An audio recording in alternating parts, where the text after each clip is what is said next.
अस्सलाम वालेकुम। एक अकाब और एक उल्लू में दोस्ती हो गई। अकाब ने कहा, भाई उल्लू, अब तुम्हारे बच्चों को कभी नहीं खाऊंगा, मगर ये तो बताओ कि उनकी पहचान क्या है, कहीं ऐसा ना हो कि किसी दूसरे परिंदे के बच्चों के धोखे में ही खा जाऊं।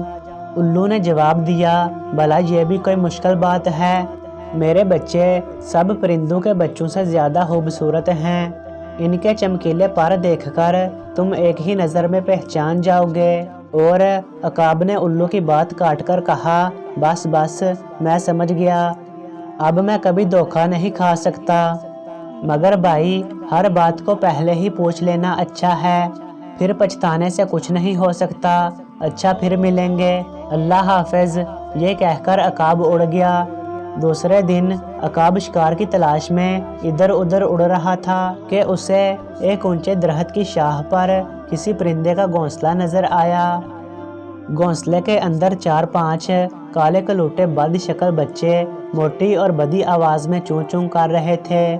अकाब ने सोचा, ये बच्चे मेरे दोस्त उल्लू के हरगिज़ नहीं हो सकते, क्योंकि ना तो ये खूबसूरत हैं और ना ही इनकी आवाज़ मीठी और सुरीली है।